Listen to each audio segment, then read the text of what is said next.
I'm Gilbert Cruz, editor of the New York Times Book Review, and this is the Book Review Podcast. Every family has its stories, and every family has its drama, and some have an excess of both. The actor and director Griffin Dunne was born into one of those families. His uncle was the writer John Gregory Dunne. John was married to Joan Didion, who, of course, is Joan Didion. And his father was Dominick Dunne, most famous in his later years for his work as a writer for Vanity Fair. Dominic broke out as a reporter following his pieces that recounted the trial of the man who killed his daughter, Griffin's sister, Dominique. Griffin Dunne writes about all of this and more in his funny and sad book, The Friday Afternoon Club, A Family Memoir, and he joins us this week.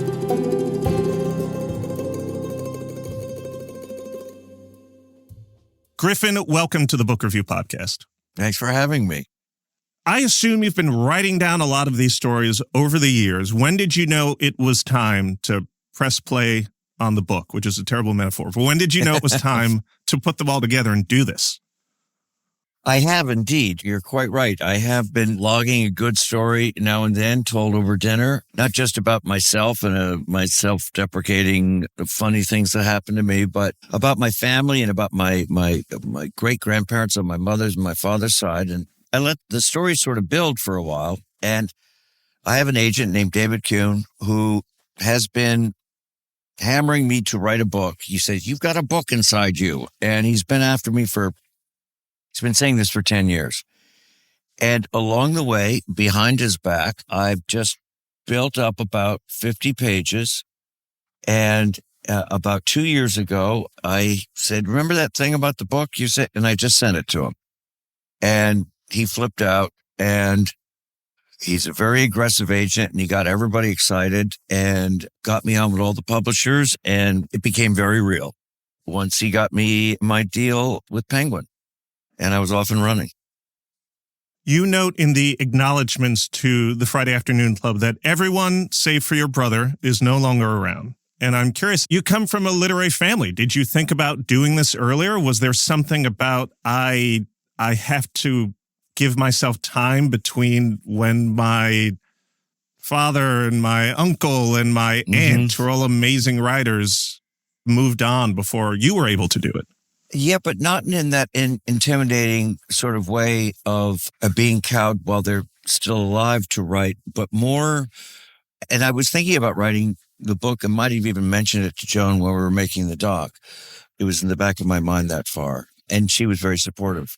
But the time, I needed the distance, or rather, as time went by, in the time that they had passed, I had the perspective on just how remarkable those three were as writers, what an influence they had on my life, and the growth, and I could see the arc and development of their lives. It was very clear to me. And I saw John, my Uncle John, as a young man just coming to Hollywood, and where my father was already established. And I saw my father's arc from being a man who was prioritized a social life over a work life, and how he emerged after 50 years sober and reinventing himself.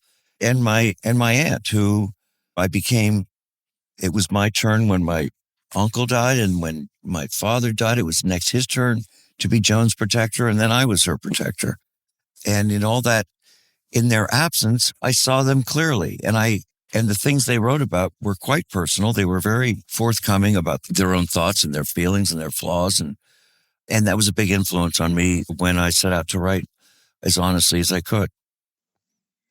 The documentary you just referred to was a documentary that you directed about your aunt, Joan Didion. And one of the amazing things about the documentary, of course, is seeing this literary lion just in front of a camera telling stories. And as you write in this book, you had been raised on stories told by people who love to tell stories. And there's a knack for having storytelling, but then there's the writing it down. So how did you think about the craft part of this as you started to embark on the process of writing a memoir?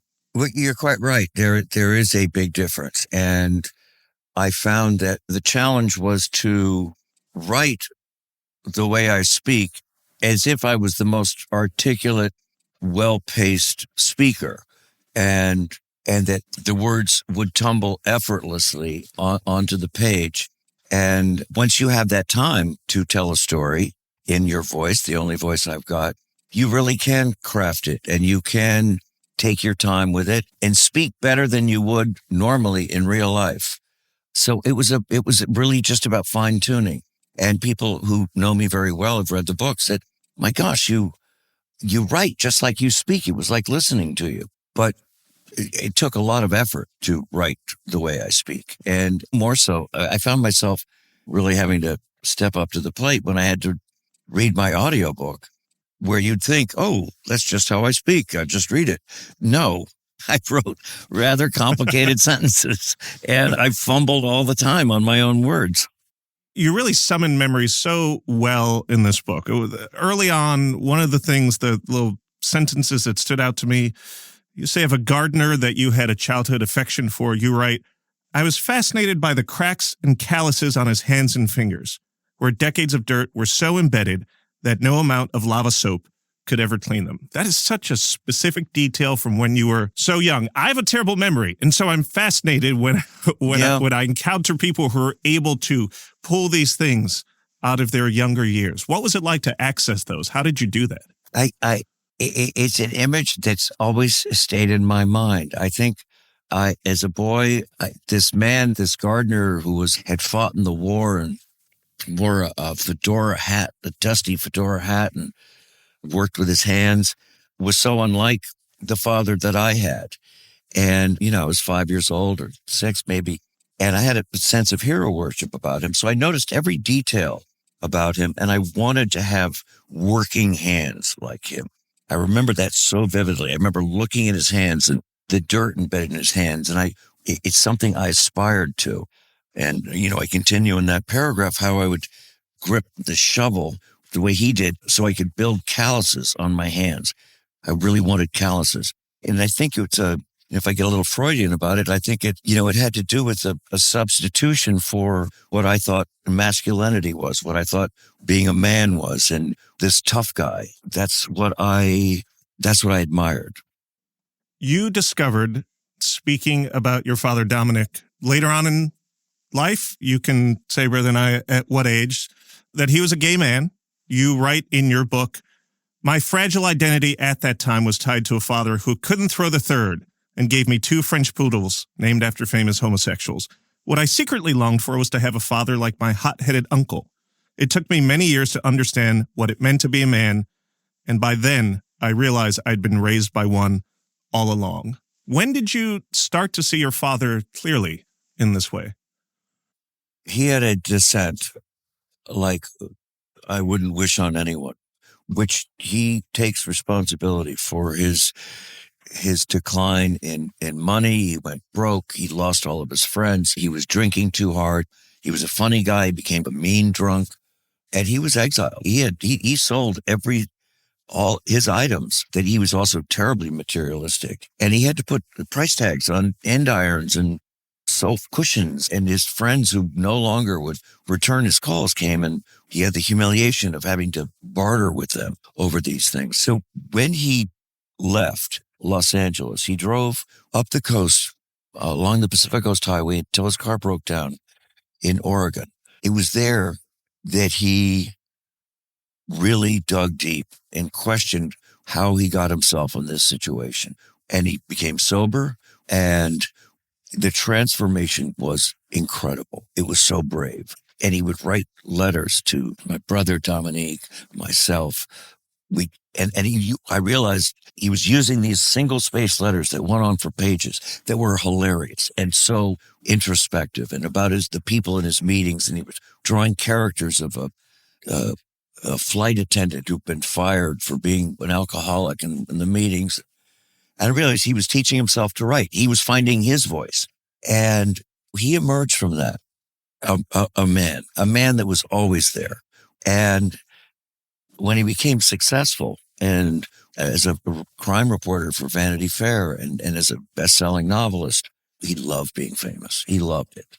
And he rejoiced there because he'd been in the dumps and he rose from it. So he could really appreciate what good fortune he made happen.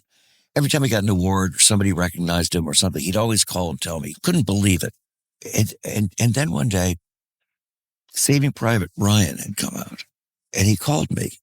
He said, I need to see you. I need to see you right away. And I thought he'd been diagnosed with prostate cancer, so I was worried he was going to tell me more bad news. So I rushed over. And he said, I saw this movie, Saving Private Ryan. You seen it? I went, I don't know where this is going. And he told me about being in the war. This is a man who bragged about every accomplishment. And he told me about a night in the Ardennes forest in the Battle of Metz, which is part of the Battle of the Bulge, and about he and another fellow soldier whose masculinity was also in question. They were constantly teased by their platoon. And the platoon retreated, and he went in the other way, and they saved two soldiers from their, not even from their platoon, and carried the two mortally wounded, well, soon to be mortally, but carried them all through the night. And he got a Bronze Star, and he pulled out this Bronze Star. And it was only because that memory of the movie shook him so much did he tell me what happened. And there was a man under there all along, ever since, well before I was born. It was just very moving. That's what I meant as well when I thought, I realized I've been, raised by a man all along. He just defied every expectation of our conception of what a man is. It was quite a thing to finish this book on Father's Day, which, as we're recording, was 2 days ago. Reading about your father, reading about your family. It's interesting because you write several times, whether it's your dad waiting until 1998 to tell you the first war story he's ever told you, or, as you say earlier on, in Dunne family tradition, I kept it pleasant and my secrets close. There's this push and pull, maybe in all families, but certainly in your book, between having all these family stories, telling all these family stories over and over again, and then all the stuff that you just don't talk about. And when it comes up, there's an awkward moment. No one talks about it and everyone moves on. And it's fascinating to see these two things coexist side by side. Yeah, that was one of the, I would say the most perplexing thing about my brother and our relationship, and most people's in the heterosexual community's relationship with dad, was despite how forthcoming he was about so many things and how brutally honest he could be about his flaws and what he was like as a young father and husband, his sexual preference was never talked about. It wasn't dealt with shame. It was like we could care less. No one could care. But he never brought it up, and neither did we. I didn't feel it wasn't even a discussion I was particularly curious about. And I think he assumed we knew, and we assumed that he knew that we knew, and blah, blah, blah. But it wasn't, he never verbally came out, but when he was in the last, 7 months or so of his life, he was having cancer treatment, experimental cancer treatment in Germany. And he asked me to come out and help him out. And there was too much, there was no room in the treatment center. So we had to stay in a hotel across the street. And so I flew to Germany, and it was right along the Austrian border. You could practically see Hitler's eagle's nest in the distance. And I knocked on the door where my dad's room was. I was in the adjoining, and this man opened the door. It was about my age. And I recognized him as my sister's, one of her closest friends from many years earlier. And he was a witness for the defense in her murder trial. And his name was Norman. I was so confused. And Dad goes, oh, yeah, you remember Norman, don't you? And they've been lovers for, 40 years. And again, no discussion. Dad was in and out of sleep. He was quite ill. And he would just drift off, and Norman and I sat on his bed. And he said, I've always known you. I know everything. I know when you got kicked out of school. I know when your father called me, when Dominique died, when Lenny had MS, my mother was died. He called, he cried on the phone. He was so upset. I know everything about you, your whole family. And you know nothing about me. And that was as close as he came to coming out. How does this make you, or how did it make you think, if at all, about living your own life, the way that you deal with your own ways of communicating with your family or your own secrets or what have you? I mean, seeing something like your father hold on to this thing for decades, does it make you want to be more open? Do you see part of that in yourself? I found it so touching, almost like an Edwardian love story or something. And that this moment, this reveal, I felt I was in like an English novel or something. But I also felt I wanted to just hug Dad and say, God, Dad, it must be so hard carrying all this, all these years. To be gay and closeted in the 30s and have a father who called you a sissy, beat him with a belt. It didn't do that with any of the other children. And all our other siblings were incredibly athletic.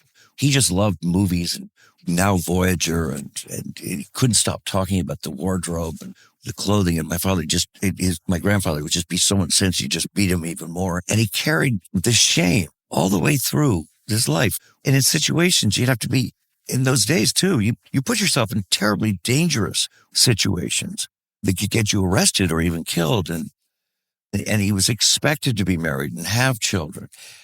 And the pain of it all was he married a woman he really loved. My mother was an extraordinary woman, a great beauty. And he never stopped loving her. Matter of fact, years after the divorce, he'd call her his wife. And yet he couldn't love her fully. I just felt it wasn't fair that he felt he had to do that.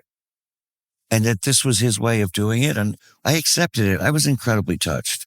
He did share his secret. He shared his secret with his daughter. The youngest in the family was the oldest in the soul. And she kept that secret. She knew so many years before us. And as much as she loved her brothers, she never told us. She's the one that introduced Dad to Norman. And she thought it was great. She was thrilled to be the matchmaker. That's how Norman put it. And so she was in that triumvirate of secrecy between them.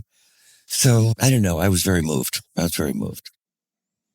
Your father, as you say, loved fame. Your parents, when you were younger, were always surrounded in Los Angeles by famous people. You grew up around famous people. You have a ton of wonderful stories and anecdotes and passing references to some of the most famous names of their time. But it feels like when it was your turn to go into acting, you had a fraught relationship with fame. You were best friends with Carrie Fisher, and then all of a sudden she was one of the most famous people in the world because of Star Wars, and your relationship was never the same. How have you, as the son of someone who just loved fame, loved being famous, loved being around famous people, how have you grappled with that tension inside of yourself?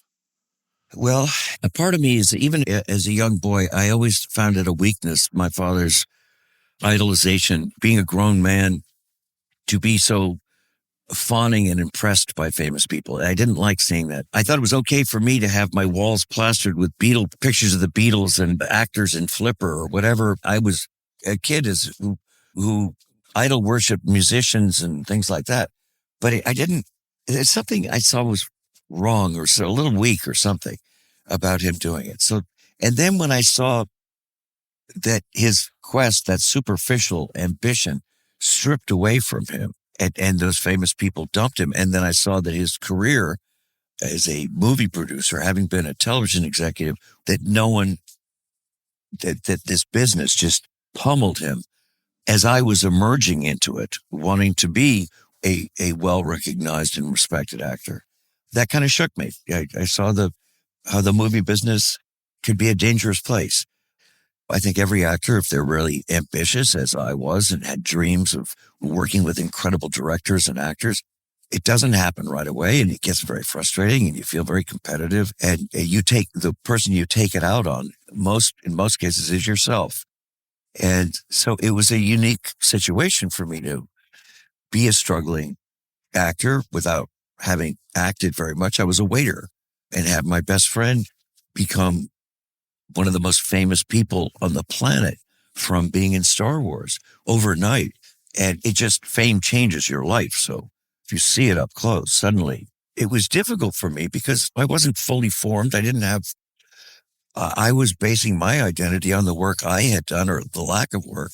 And I didn't feel I deserved to be in there, nor any more than I did as a little boy being around famous people. These were my parents' friends, not mine. And these were Carrie's friends, not mine. So I had an identity crisis, I guess. And I moved out, and our friendship was altered for a bit. We picked it up again, but, it helped that I was finally secure and on my feet with my career. And we resumed our best friendship right all over again. But when fame came my way in that opportunity, I was also hesitant. I'd seen it in so many different forms, and I knew how to be a producer. I knew what a good script was. Even if I wasn't in it, it wasn't a part for me, I knew what a good story was and who the right director should be. But the right script, for me as an actor, I wasn't so good at choosing for myself. We'll be right back.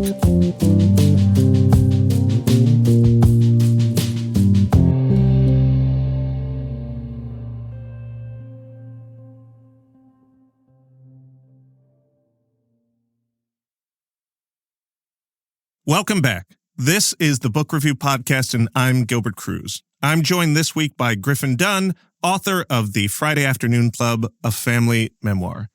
Now, Griffin, you just talked about your relationship to fame a little bit, but there was a part early in the book where you talk about acting, and I feel like you glided over something I wanted to know a little bit about. You were in the drama department at a high school in Colorado Springs. You played Jerry in an Edward Albee play, and you said the experience changed me. I wanted to hear more about this. Obviously, it sent you down the path to being an actor, but what was it about acting that became undeniable to you? Well, I actually even had to be talked into auditioning to play Jerry in Zoo Story. It's a one-act play that when it opened I think it opened off-Broadway in the early 60s with the death of Bessie Smith, another of his plays. What I intended to do, if I graduated from high school and went to college, was to become a journalist, like my aunt and uncle. I really loved Hunter Thompson and John's writing and Joan. And so I loved that first person. I was a big reader of Rolling Stone, and Cameron Crowe I was terribly jealous of because he was able to write about rock and roll and he was my age and hang out with Neil Young. That's what I thought I would do. And I also found Hollywood a very shallow place. And I had a very, rarefied kind of thinking about myself. I was a bit of a snob. And I did not want to follow in the Hollywood footsteps. A drama teacher at this school, Fountain Valley, I went to, really changed my life. I don't know why, I don't know. He just saw something in me and he said, "You've got to audition for this play. You've got to." He just hammered me. I read the play. I totally connected with Jerry. I just went, okay. I barely had to look at the script when I went and I auditioned for Hunter, and something stirred in me. And I thought, okay, I know, damn it, I'm going to be an actor. God damn it. I didn't want to be. I want to be a journalist. And I couldn't get enough. I became Joe Actor on the campus and starred in every play. And my last year in this school, as in the junior in high school at Fountain Valley, and I was playing Iago. I don't think I've ever done Shakespeare as well in my life. And I was in rehearsal, and literally kids would come and hear about the rehearsal, and the headmaster of the school would sit in the back and watch me work.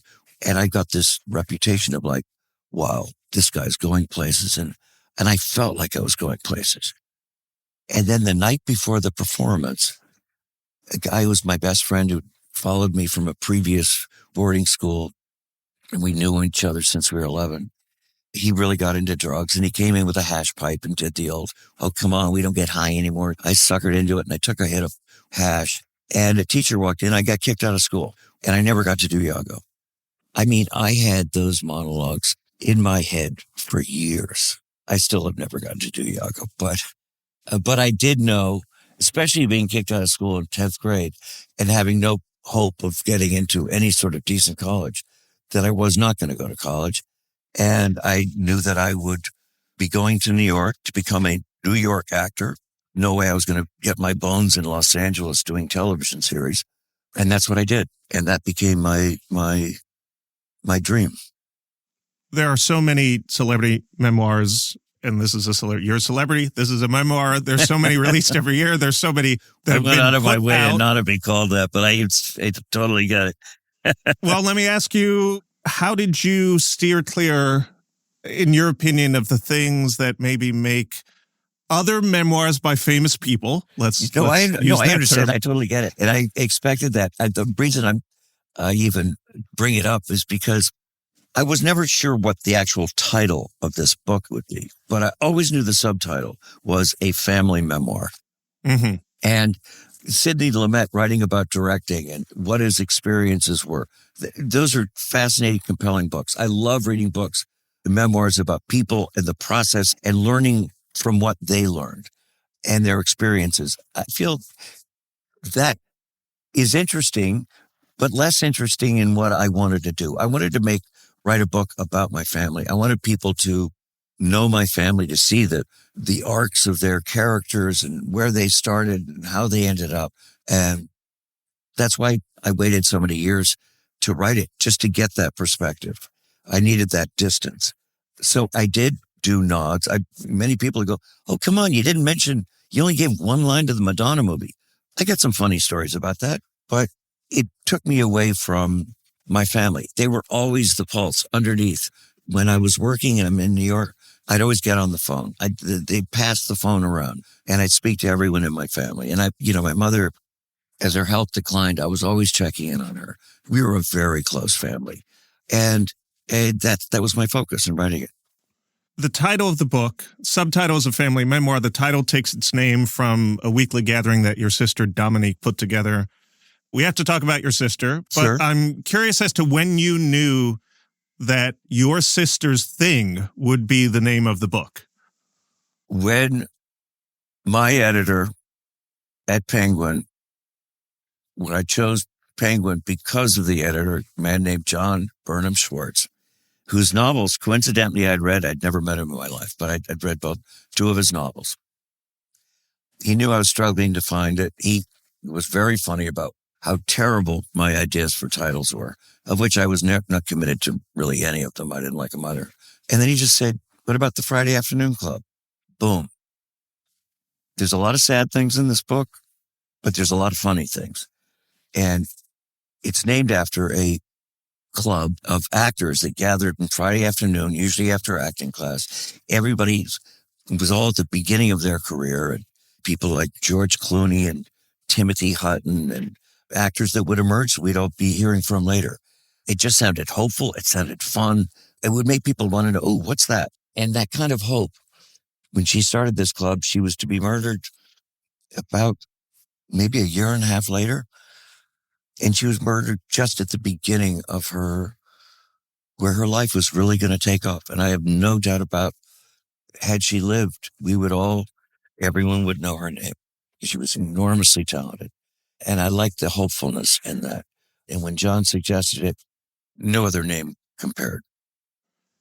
The circumstances surrounding your sister's death your father wrote about them. You write about them in an incredibly compelling and moving way here that people should definitely check out to see what the contrast is between your father Dominick's accounts for Vanity Fair. One of the things that stood out to me was, and I think understandably so, was the anger at certain points that vibrates almost off the page when you write about this laissez-faire judge who seemingly had it in for your family and kept ruling for the defense. The defense attorney who, even though it's his job to paint his client as sympathetic, just seemed completely odious. And in the end, there's talk about forgiveness, but you were able to access an anger, in my opinion, I don't know if you would say differently, that just flew off the page. And you write about the man who did this terrible thing to your sister. I wish only the worst for Sweeney, but I'm most content that he rarely crosses my mind. But the terrible thing about this book, writing this book and having to come on podcasts like this and talk about this book, is that he can't be far from your mind while you're doing this. And that's an awful thing. Yes, I know. I thought of that irony a great deal. I was talking about it just last night to my girlfriend, how much more difficult this is promoting it. You don't really think you don't write a book and then think about, oh, I wonder if I'm going to go to this city or that city and speak to this person or that person and talk about something, a horrible time in your life over and over again. Sometimes I found myself quite overwhelmed, particularly in public setting and a reading. And when I was writing about Dominique, I started from the moment she was brought home from the hospital by my mother, who, having lost 2 baby girls in childbirth, finally got her daughter. And from the moment I described her being born, and I carried through in her childhood and her cats and her deformed dogs and all these straggling, messed up animals that she would pick up off the street, give so much love to. I went, oh boy, I see the headlights of where this is going. I know I'm coming up to it. And when I entered it, I opened with Detective Johnston waking up my mother at 4 a.m. to give her the news that Dominique was on life support, having been strangled by this man. I don't say his name. And I say it obviously in the book because my editor said people won't get that, but you get it. So I got to that point and I went, okay, I'm at a moment that changed our family's life, my family memoir. This is the moment of which we are never going to be the same again. And I next typed part 2. And I took that scene with Detective Johnson that was in order, chronological order, and I made it a prologue at the beginning of the book. And then I dived in and tried to lay out the facts, let the anger take me where it took me, let the Irish rage. I got Irish rage and Irish humor, thanks to my father's side of the family. And I just plowed through. I relived it. I relived every moment. And then I knew how to end it because the very hotel I'm in right now is the Georgian in Santa Monica. And I was writing the very thing I'm describing to you now. And about, I don't forgive, I don't forget. But now that he doesn't cross my mind, and now my mind is open up to just think about Dominique and all the joy and everything that she brought. And I get to the end and I end on life of the day my daughter was born. So here I am saying I rarely cross my mind, and I'm saying he's on my mind, but not really. What is on my mind that I really feel that does move me and it does catch my emotions off guard is when I talk about, and it comes on unsolicited, just a memory about my mother that I'm talking about in public, or Dominique's animals. I don't know, that'll choke me up. I won't see it coming. And that's what I'm carrying with me on this book tour. What do you think I don't know how old your child is, but what do you think it'll be like when they read this book? Well, my daughter's 34. Okay. Which still blows my mind. Imagining a tiny child. I know. What does your daughter think of the book? Well, that goes to show you, I end the book, which also people wonder about. It was not my plan to end the book of my life 34 years ago. So my daughter, it took her a while to read it. And I understood that. My dad wrote a book called The Way We Lived Then. And I'm a grown man when that book comes out. It just had pictures of us in our matching bathrobes and our Christmas cards, our little rich upbringing. And I'm a downtown guy, and I'm like, everybody thinks I've lived in New York all my life. And here's this book that outs me as this little Lord Fauntleroy upbringing. And so I was really angry. And I told him so. And I didn't go to his book party. And he was really upset with me. And he said, well, I don't want to read in the paper that you're out with John and Joan, because he had an ongoing thing with John, her brother. I understood, as I felt back then, I was reminded, to read like where you were from in such detail when you were still a work in progress, as we all are, but at her age, and she leads she's very bohemian and quite punk and very independent.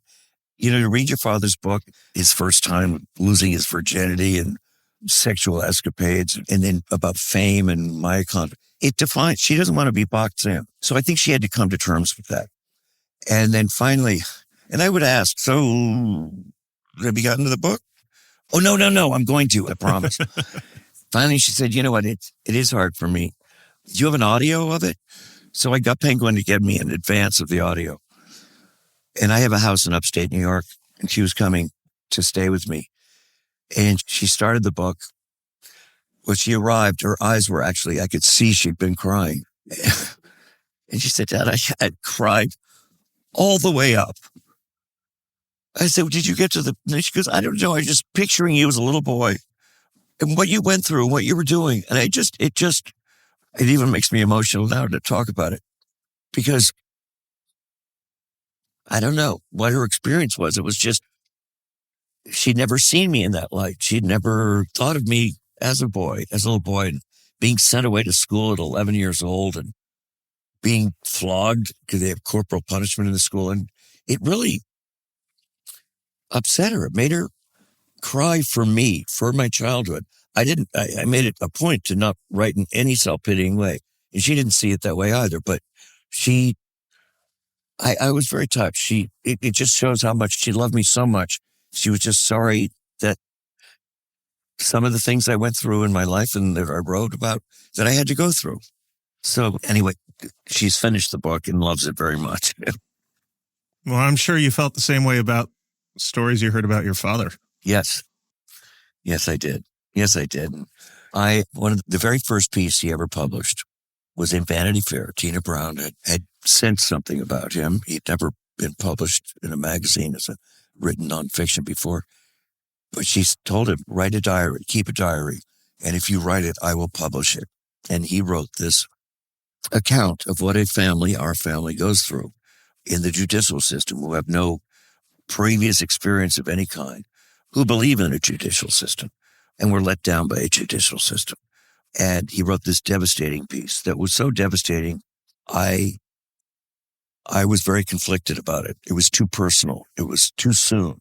And I've since not only embraced the piece, I give it to someone I sense will be in my life for a long time and say that you don't know me until you've read this. He carried that all the way through his writing. Every time he wrote about a famous crime, an OJ, he never let you forget about the Browns. He never let you forget about Nicole, Phil Spector, Lana Clarkson. Not a second fourth-rate actress, as the media would call her. A woman, an actress, who's a hard-working actress, and who was a daughter to someone. So I did read him. I read him with such pride, and he was a great influence on me. And his fearlessness, he grew into it, he earned it. That's something I really wanted to convey. That's in my memoir about my family. Griffin Dunne, thank you so much for joining us on the Book Review podcast. Thank you so much for having me. I listen to you all the time. This is a treat to be on. That was my conversation with the actor, director, and writer, Griffin Dunne, whose new book, The Friday Afternoon Club, A Family Memoir, is out now. I'm Gilbert Cruz, editor of the New York Times Book Review. Thanks for listening.